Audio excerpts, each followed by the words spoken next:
worth doing ever came easy.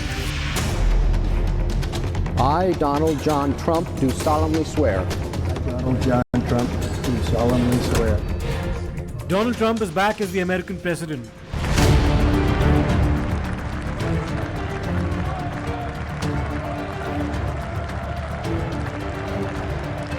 Before he demitted office in January 2021, there were riots in Washington, D.C. at the Capitol.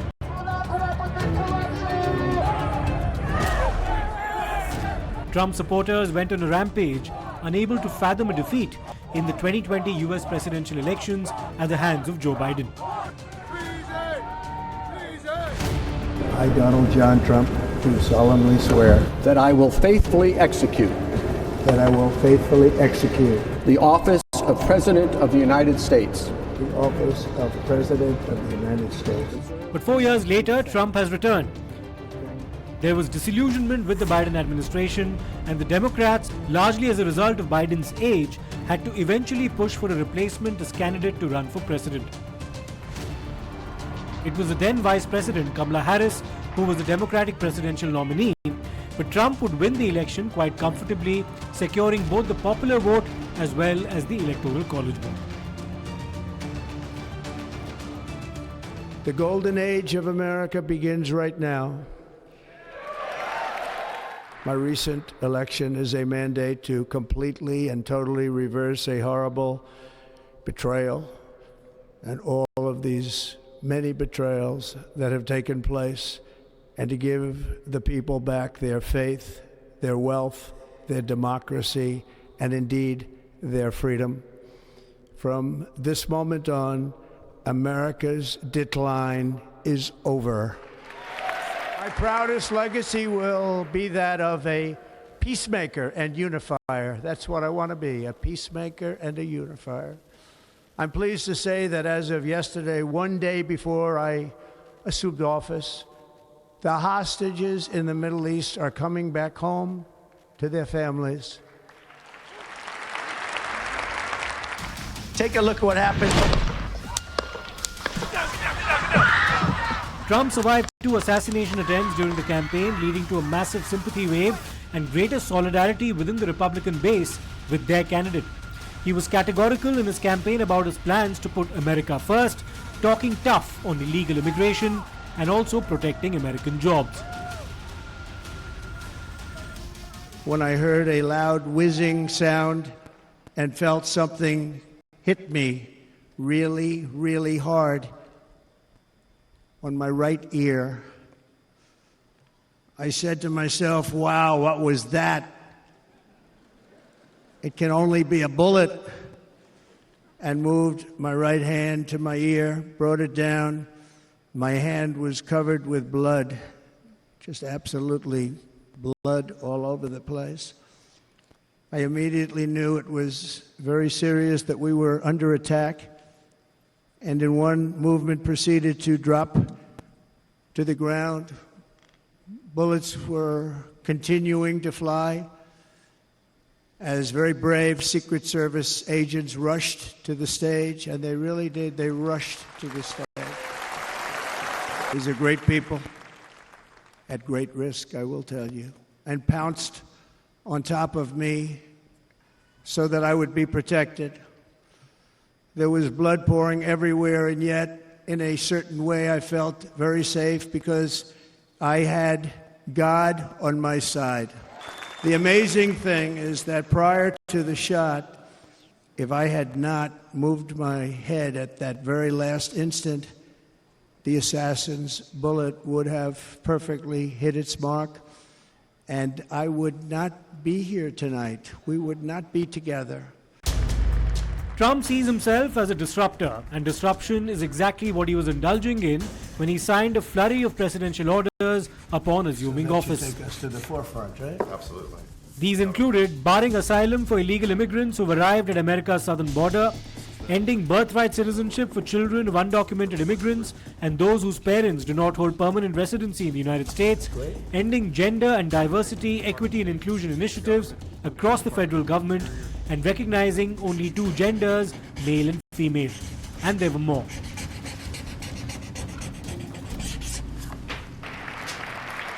First, I will declare a national emergency at our southern border.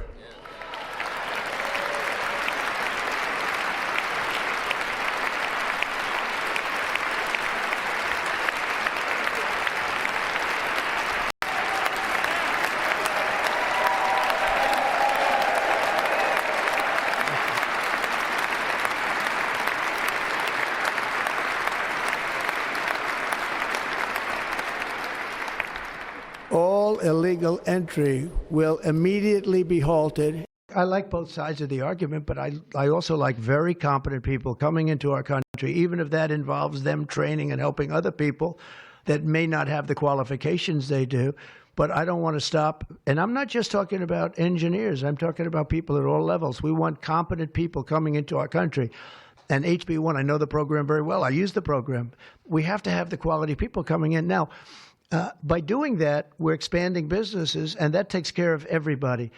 So I'm sort of on both sides of the argument, but what I really do feel is that we have to let really competent people, great people, come into our country, and we do that through the H-1 program. Trump made his intentions quite clear in the speech he delivered following his ascension to the American presidency. We have been treated very badly from this foolish gift that should have never been made. And Panama's promise to us has been broken. The purpose of our deal and the spirit of our treaty has been totally violated. American ships are being severely overcharged and not treated fairly in any way, shape, or form, and that includes the United States Navy. And above all, China is operating the Panama Canal, and we didn't give it to China, we gave it to Panama, and we're taking it back. But I'm immediately withdrawing from the unfair, one-sided Paris Climate Accord ripoff. The United States will not sabotage our own industries while China pollutes with impunity. You know, China, I mean, look, they use a lot of dirty energy, but they produce a lot of energy. And when that stuff goes up in the air, you know, it doesn't stay there. It's not like you got a wall. We love walls, don't we? Not like you have a wall around and it doesn't. It floats into the United States of America after 3.5 to 5.5 days. Elon Musk, appointed to lead the Department of Government Efficiency, is all set to transform the American bureaucracy. What steps he takes to reform what the Republicans believe is an ailing system remains to be seen. Let me tell you, we have a new star. A star is born, Elon. Now he is. Now he's an amazing guy. We were sitting together tonight. You know, he spent 2 weeks in Philadelphia and different parts of Pennsylvania campaigning. You have something called Starlink, is that right? Yes, I do. What the hell is it? He said, it's a communication system that's very good. I said, Elon, they need it really, really badly in North Carolina. Can you get it? He had that there so fast, it was incredible. And it was great. It saved a lot of lives. He saved a lot of lives. But he's a character, he's a special guy, he's a super genius. We have to protect our geniuses. We don't have that many of them. We have to protect our super geniuses. I want to thank you, Mr. President. Sorry, little X just followed me on the stage here. He's a very enthusiastic supporter, as you can see. Woo! Yeah. So we're looking forward to making a lot of changes, and you know this victory is the start, really. In June last year, Prime Minister Narendra Modi had met Elon Musk during his visit to the United States. The big question on many people's minds is if and when Tesla and Starlink could possibly launch in India. Well, I'm actually incredibly excited about the future of India. I think India has more promise than any large country in the world. The takeaways from the meeting. Takeaways from the meeting. He really cares about India because he's pushing us to make significant investments in India, which it is something that we intend to do. and we're just trying to figure out the right timing. In a nutshell, it was a fantastic meeting with the Prime Minister, and I like him quite a lot. He visited our Fremont factory several years ago, and so we've now known each other for a while. So how do you see Prime Minister Modi's leadership role as far as making technology inclusive so that digital infrastructure can be created? I can say he really wants to do the right thing for India.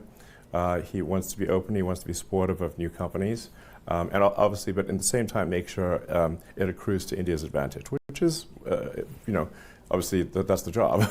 I'm saying I am a fan of Modi, so I have to say that. What are your future plans personally? What do you look at as far as investment in India is concerned?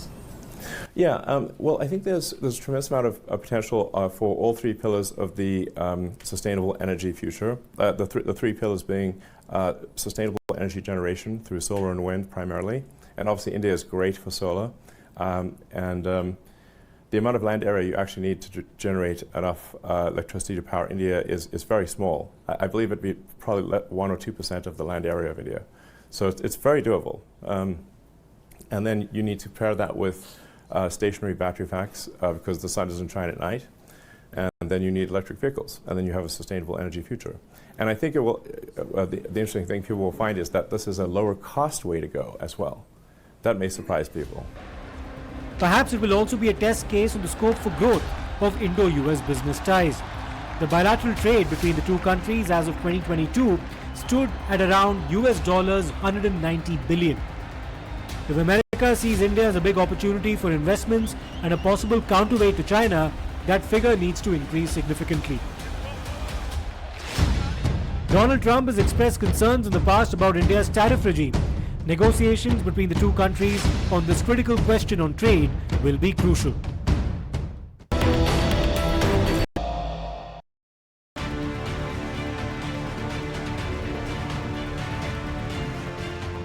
Dr. S. Jaishankar, India's foreign minister, occupied the front row during Donald Trump's oath-taking ceremony.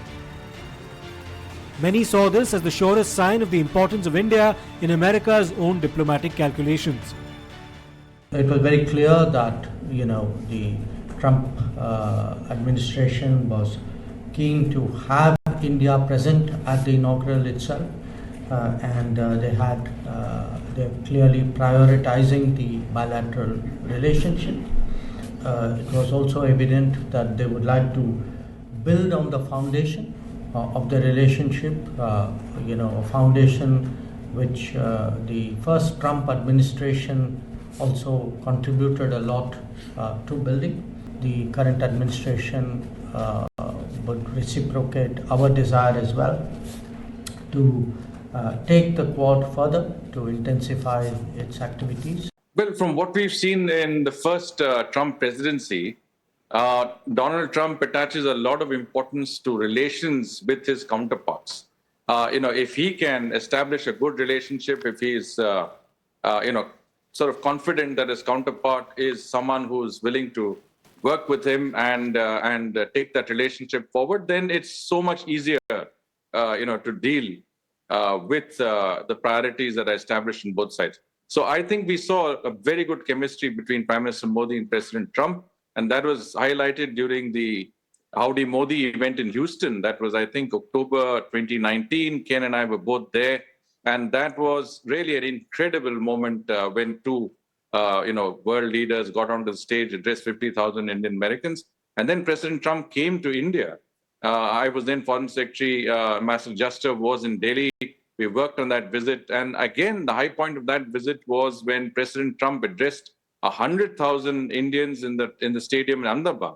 And I think that was a memorable event for President Trump. I'm sure that he attaches a lot of importance to the relationship with India. He has a lot of respect and admiration for Prime Minister Modi. And I think that is where that relationship can, take off on, its next strategic level under Trump 2.0. And I'm sure we are looking forward to an early engagement between the two leaders. Jaishankar also participated in the Quad Foreign Ministers meeting in Washington, D.C., where once again there was an emphasis on security in the Indo-Pacific and a rules-based international order, widely perceived as a message to China. One would recall that during the previous Trump administration, following the Galwan attack by China, there was a categorical condemnation of Chinese aggression against India by the then US Secretary of State Mike Pompeo. Can India expect a similar approach on the part of the current administration when it comes to safety and security on our northern borders? S. Jaishankar held a bilateral meeting with his current counterpart in the United States, the newly appointed Secretary of State Marco Rubio. Among the many things they discussed also included the issue of, quote, concerns related to irregular migration, stop quote. This was a reference to attempts on the part of some Indians to illegally enter the United States. Could this emerge as a thorny issue between the two countries? As a government, we obviously are very much supportive of legal mobility because we do believe in a global workplace. We want Indian talent and Indian skills to have the maximum opportunity at a global level. At the same time, we are also very firmly opposed to illegal mobility and illegal migration. With every country, and the US is no exception, we have always taken the view that if there are any of our citizens who are not here legally, if we are sure that they are our citizens, we have always been open to their legitimate return. You know, the elephant in the room is also about Indians in the United States, and President Trump has been extremely vocal about the fact that jobs should be for the Americans. There is a lot of Indian community present in America. Should they be worried today? Because originally, of course, it has been said that only illegal immigrants need to worry. But how do you see the trouble or the possibilities sitting out there for the Indian community in America? Yeah. This is, of course, a perennial source of concern. There are times when the H-1B visa quota is expanded significantly, but there are times when it's curtailed because of policy, because of politics, because of bureaucracy, because of COVID. This is an issue that has its ups and its downs. Right now, the challenge is that the U.S. is actually near full employment, and yet still there is a major shortage of skilled labor in the country, and therefore there is a need to expand immigration in the technological sphere. The common ground, if there is going to be a middle ground between the factions of the Republican Party, the MAGA faction that rejects immigration and the tech faction that, of course, deserves a huge amount of credit for getting Donald Trump elected, that wants to see more immigration, that will have to be resolved in favor of a streamlined, less bureaucratic, more transparent, and merit-based process in which if companies genuinely demonstrate that the workers that they're bringing in, A, are more qualified than Americans to do those jobs, and, all things equal, they probably are, but B, are getting paid the appropriate wages so that one can prove that it's not a job that an American would not have taken. If those conditions are satisfied, then I think that the volume of H-1B or other tech program visas will continue. And that is a price that will have to be borne by the tech companies. And I think that for them is a small price to pay. It's the right thing to do. And if they do it, to be clear, it will enhance the status of Asian Americans, particularly Indians, in America, because then they will earn more, higher salaries and be higher status members of American society.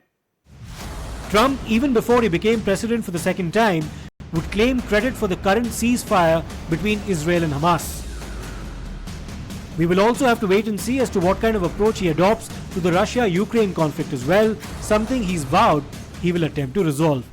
There are many who are looking at now Trump playing a significant role in trying to resolve the Russia-Ukraine conflict. Is that something that you see happening on ground? Well, I think Trump will make that a priority. He said during the campaign he would resolve the Ukraine conflict in 24 hours by getting Zelensky and Putin in a room together. He's since acknowledged it might take as much as 6 months, which shows a certain realism creeping in. We'll have to see how much time and attention he can devote to it and how fixed the positions of the Russians and the Ukrainians are. But yes, I would agree. I think he's going to look at Ukraine and the war in the Middle East. I think he wants both wars behind him, off his table, which implies he doesn't really care about the terms on which they're resolved. So that's a lot's at stake there. How are you looking at the new term of President Trump, especially when it comes to a war-torn world where already we've seen some, some action coming in with the ceasefire between Israel and Hamas? Are we looking at Ukraine, Russia next? Well, thank you very much. It's a pleasure to be here. As the president-elect has announced, there's going to be a flurry of executive orders on day one. But in terms of foreign affairs, he's already had an impact. It's been extraordinary to see the activity of an incoming administration before they actually get into office. We've seen a ceasefire deal between Israel and Hamas. And in the Middle East, I think the United States is going to want to continue to pursue other opportunities, including perhaps an Israeli-Saudi Arabia normalization. You mentioned Russia and Ukraine, which the president said was a priority to try to resolve. And obviously, there'll continue to be a strong focus on the Indo-Pacific region, the rise of China, and the importance of the U.S.-India relationship. But immediately, another area that has not been highlighted as much will be Latin America because of the focus on the border and immigration, a concern about imports of illicit drugs, and even cheap Chinese products that are coming into the United States through Latin America. So it'll be a broad international focus for the incoming administration. This will be an interesting presidency, to say the least. Trump has once again withdrawn from the Paris Agreement as well as the WHO. This disruption is likely to continue.